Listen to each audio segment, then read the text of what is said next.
This is your News Source Evening Bulletin for today, Friday, the 3rd day of May in the year 2019. Here's what we're tracking tonight. With permission granted by the local authorities, the Exxon company has announced that it has funded the Liza Phase 2 development offshore Guyana.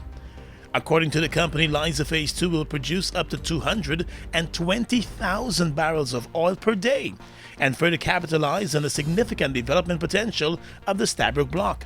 ExxonMobil has indicated that it estimates producing more than 750,000 barrels of oil per day by 2025. The president of ExxonMobil said with the governments of Guyana and the partners, Exxon is bringing an industry-leading upstream capabilities to build upon Phase 1 and further develop a shared value of Guyana's resources. He said the company is actively pursuing significant development potential from numerous discoveries in the Stabroek Block offshore Guyana. The company said the Phase 2 startup is expected in mid-2022 and will develop approximately 600 million barrels of oil. Already the company is preparing for first oil at its first development in the Stabroek Block. Oil production is set to begin by early 2020. The head of the Department of Energy, Dr. Mark Bino, spoke about the latest development today. The Department of Energy and the Guyana Geology and Mines Commission Petroleum Division, together with its external consultant Bayphase, conducted an in-depth review of the Liza Phase 2 field development plan submitted by Exxon Exploration and Production Guyana Limited. The development plan basically will utilize a development concept similar to the Liza Phase 1, where it will be utilizing subsea wells and a floating production storage and offloading vessel. It will produce up to 220,000 barrels of oil per day with a total of 6 drill centers planned as well as approximately 30 wells. The Exxon company has already discovered more than 5.5 billion barrels of oil in the first development offshore Guyana. More news coming up in just a moment. Baby, now, take me into your loving arms. Kiss me under the light of 1,000 stars. It's your turn, Barbies. You ask for it, you go for it. The GTT Plus Star Singing Competition is here. Do you think you have what it takes to win? It's Plus Star Singing with Plus Star ratings. Auditions open on the 4th of May at Little Rock Suites from 9 a.m. to 4 p.m. Register today. Visit gtt.co.gy for more details. With GTT, there's always more to learn. The future is green. Let's help you experience the future with easy financing for your business or home. Be it for solar energy, water treatment recycling, water filters, energy-saving appliances, or wind power projects. Enjoy competitive interest rates, fast approvals, and discounted lending services fees, low equity contribution, and flexible repayment. Visit us for details or go to www.gbtibank.com or email us at banking@gbtibank.com. GBTI, we see Guyana through your eyes. Friends with benefits!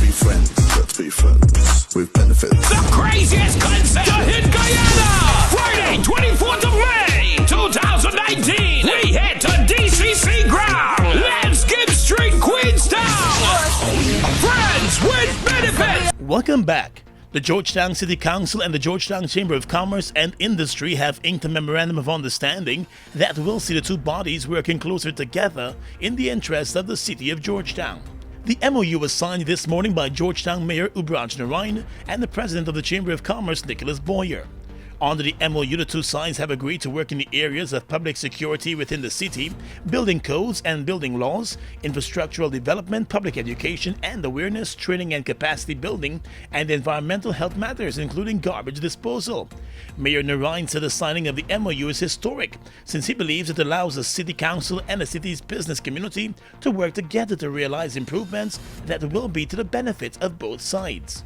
This is the way I think Georgetown going to move forward, not to benefit we here, but to benefit the residents and the businesses in this city And I must say that I am very happy today that this can able to happen and to have this kind of change in the atmosphere in this city. The president of the Georgetown Chamber of Commerce and Industry, Nicholas Boyer, said the chamber is very proud to be part of the process of improving the city of Georgetown and working along with the city council in that regard. I'm very proud to be part of this process, and the chamber, being the Georgetown Chamber, has a vested interest in seeing the city seeing that the city does well, and we recognize the new energy coming from the mayor and city council. We welcome that energy and look forward to working together. A few weeks ago, the city council and the chamber clashed over the mayor's calling out of the business community for not paying up their taxes. Since then, both the private sector commission and the Chamber of Commerce have reached out to the city council. Turning now to the world of politics, a rift may be brewing in the Alliance for Change over who should be President David Granger's running mate for the next elections. While the AFC leader Raphael Trotman has repeatedly said he is supportive of Prime Minister Moses Nagamootoo staying the course as the prime ministerial candidate, the chairman of the AFC, Comrade Ramjattan, appeared to be getting set to launch a campaign of his own to seek the position. At an AFC press conference today, Mr. Ramjattan, who is currently the Minister of Public Security, expressed his interest in the running mate position and being the next Prime Minister of Guyana. Would it pass if you were so elected?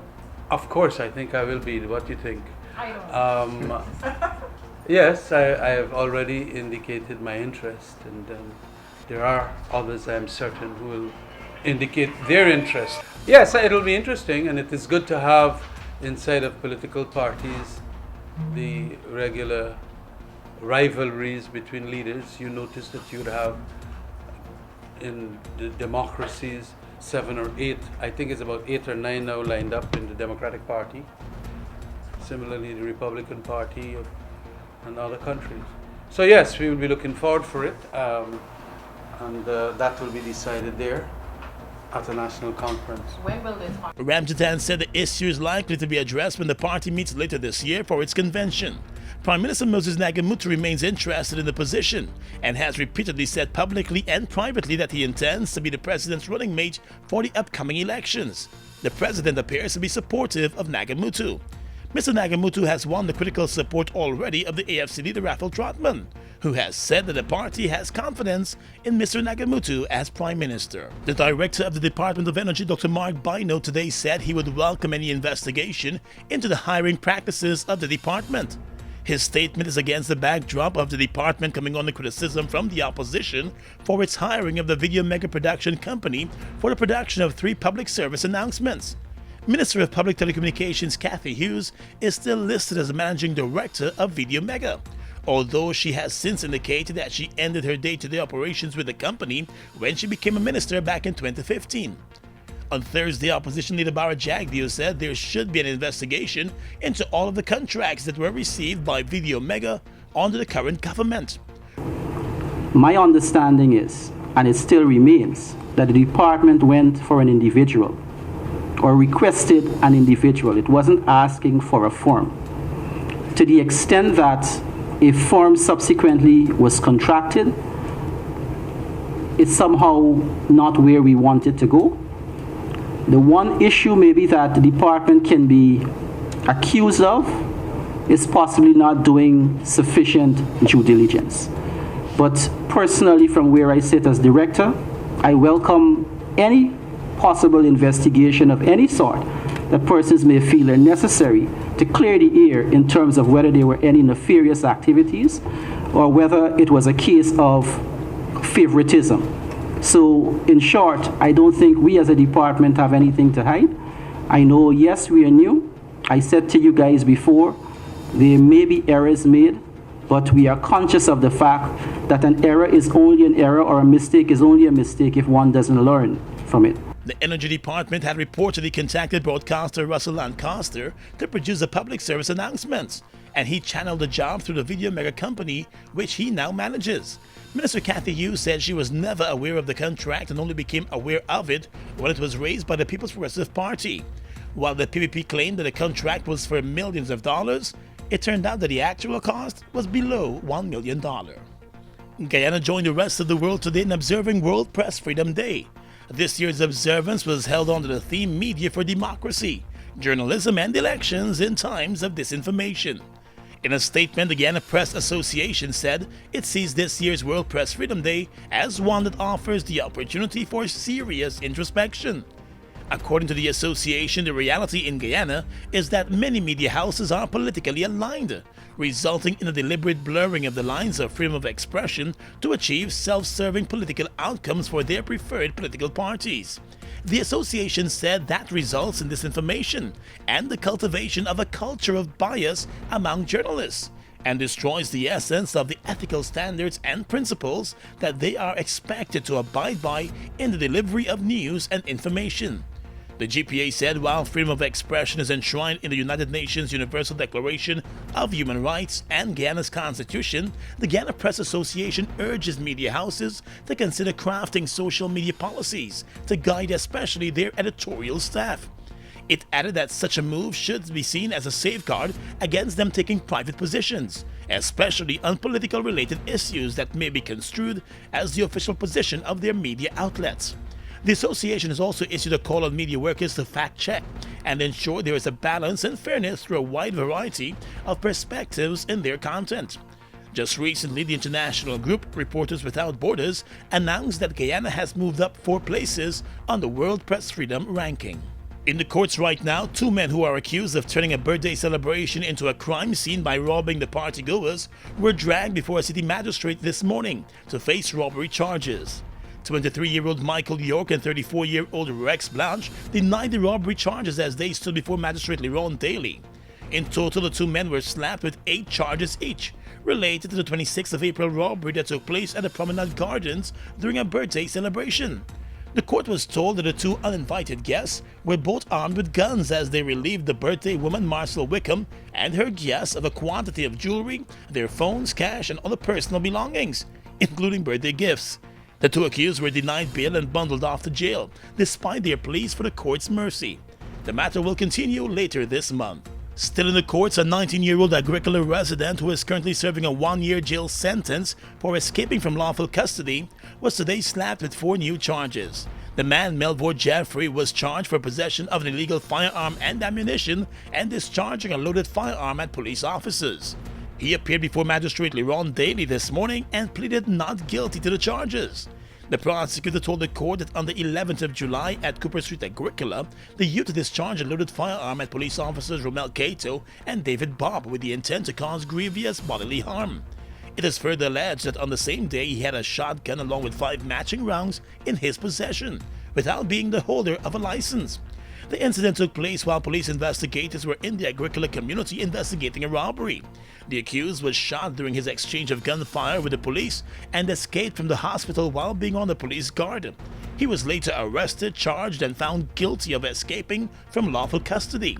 The new charges against him were recently filed, and the matter will continue at the end of the month as he continues his jail sentence. Across the Region is coming up next. Guyoil is a proud Guyanese-owned and Guyanese-operated company, serving our nation for over 42 years. All the profits remain in Guyana and are used for the development of our country. So when you buy fuel and lubricants from Guyoil, you are directly contributing to Guyana's economic development. Let's continue to build this nation together. Fuel up and drive with Super 95 from Guyoil. Fuel it up and drive! The last Inhale Soca Block party was a definite hit. There was like these fire breathers and stuff like that. Like they had conga lines and the whole vibe for the party was just perfect. We had a blast. I did all of the base makeup. You know the girls walking around with the gunny thing, spraying, spraying the shots in the mouth, kneel, don't see boys kneel, don't put the foot, get the shots in the mouth. They had some things that I've never seen before, which is these CO2 guns. They literally had like a mosh pit in front of the stage. Everybody form a circle and people jumping in and dancing crazy, girls on the ground. DJs, they were really good. Where the music crew there? They had That most of all made us enjoy ourselves. The only advice I could give y'all is to definitely get your tickets early. I will be there soon as Drew give him a free pass. The Soca Block Party, Friday the 17th of May. We are legions of men standing strong, but never too proud to stoop and help someone. We must send a clear signal to all. Do right. Walk in upright ways, knowing that's what being a man is all about. And ever aware that things will only get worse when good men do nothing. Stand strong. Be the one to live right. Across the region right now, the cabinet of Antigua and Barbuda has indicated that the British entrepreneurial magnate Sir Richard Branson has shown interest in investing in the financially challenged regional airline Liat. That's according to the Chief of Staff within the Office of the Prime Minister, Lionel Hurst, who made the revelation yesterday at the weekly post-cabinet press briefing in Antigua. According to the government official, discussions held with the British capitalist involved growing the struggling airline out of its current situation, with the hope that it would become a profit-making enterprise. According to cabinet notes, Liat would have to enlarge its fleet and add other aircraft types. Hurst said the entrepreneur has proposed investing several $1 million in Liat. He plans to wet lease several aircraft, including jets, and they would fly from Fort Lauderdale to Jamaica, Haiti, and down into Antigua and Barbados. In Trinidad and Tobago, come September of this year, children who have not been vaccinated against measles will not be allowed to attend school. During a news conference today, the Health Minister of Trinidad and Tobago, Terence Dial Singh, said under the Public Health Act, Section 3.1, no person may be admitted into any nursery school or primary school unless he produces to the principal a certificate of immunization with respect to every communicable disease. He said the Education Ministry will rigidly apply the law if a child was not immunized with the measles, mumps, and rubella vaccines. He made this statement in light of the rise in the number of measles cases around the world. He said some children who were not vaccinated were getting into the education system, and that will not continue. And finally tonight, international news. A powerful cyclone has slammed into India's eastern coastline, bringing torrential rains and winds of up to 125 miles per hour. Cyclone Fani, one of the most severe storms to hit the region in recent years, made landfall on Friday morning. More than 1 million people have been evacuated from the eastern state of Orissa, also called Odisha. A state official said 2 persons have been killed. Flooding has also been reported in several areas across eastern India. And that's your News Source Evening Bulletin for tonight and this week. I'm Gordon Mosley, reporting.